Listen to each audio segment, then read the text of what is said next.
ამ პატარა ვიდეოში მინდა გავაკეთო პატარა ჩანამატი კონკრეტულად რელიგიურ როკაზე, სადაც აზრები მოდის რელიგიური ხასიათის, არასასურველი ფიქრები ღმერთზე, ხატებზე, რელიგიაზე, წმინდანებზე, ზოგადად სარწმუნოებაზე.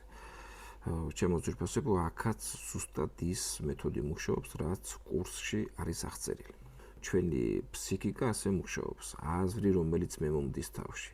თუ მას ვებრძოლები, მაშინებს გავურბივარ, ფსიქიკა ფიქრობს, რომ ეს ფიქრი რაღაც ძალიან მნიშვნელოვანია, ძალიან ყურადსაღებია, საფრთხილოა და ავტომატურად აგზავნის და აგზავნის ამ ფიქრს თავი რო დავიცვათ. გამოდის, რომ რაც არ გვინდა, ის უფრო ძლიერად მოდის. ეს არის ჩვენი ფსიქიკის დაცვის მექანიზმი ასეთი. ყველაზე მთავარი კი არის მიმღებლობა საკუთარი თავის. გახსოვდეთ ჩემო ძვირფასებო, ჩვენ გვაქვს უფლება ყველანაირი ფიქრი მოგვივიდეს თავში. ჩვენი ფიქრი არ ვართ, ჩვენ ვართ ჩვენი საქციელი. ზუსტად ეგ არის მიმღებლობა, რომელიც უარყოფილი გვაქვს საკუთარ თავში და ზუსტად მაგას გვასწავლის ოკა. ხშირად ვიმეორებ ამ ფრაზას, რომ თქვენ აუცილებლად მიხვდებით, რომ ოკამ ბევრი რაღაცა გასწავლოთ. მე რომ მკითხოთ, ეს ყველაფერი ხდება ღმერთის სახელით.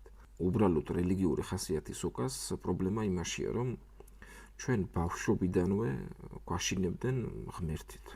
პრინციპში ახლაც მას ეხება. ეს მათი არაკომპეტენტურობიდან. ღმერთი გამოიყვანეს ყველაზე საშინელი, ყველაზე დამსჯელი, გააკეთია ასე თორემ ღმერთი დაგსჯის. არ გაიფიქროთ ცუდად თორემ ღმერთი დაგსჯის. გვასწავლეს, რომ დაბადებიდან ცოდვილები ვიყავით. რამაც ძალიან დიდი დანაშაულის გრძნობა აქკიდა ძალიან ბევრ ადამიანს, რომელმაც უშუალოდ ჩემს ხელში გაიარა. ძალიან ბევრი ადამიანია, ვინც ამ დანაშაულის გრძნობით ცხოვრობს. ეს ძალიან ცუდი რაღაც არის. ჯოჯოხეთით გვაშინებენ და 60-ით გვაიმედებენ. ვითომ ეს ყველაფერი უკვე აქ არ იყოს ჯოჯოხეთის და 60-ს. ჩემს ხელში გაუვლია რამოდენიმე ათეულ ადამიანს, ვინც ძალიან დაზიანდნენ ასეთი დოგმებით არაკომპეტენტური ადამიანებისგან.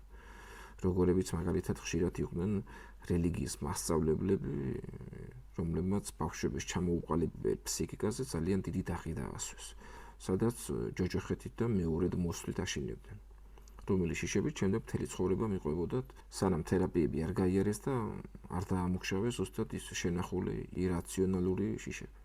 ასევე ვინც რელიგიური ოკათი მოძღვართან მიდის და თავის ტკივილს უზიარებთ, ვარაუდობთ თქვენც შეგემთხვათ ესეთი სიტუაცია და გითხრენ, რომ ეშმაკი ყავს შემოჩენილი ჩემოშვილო და უნდა გაუძლო.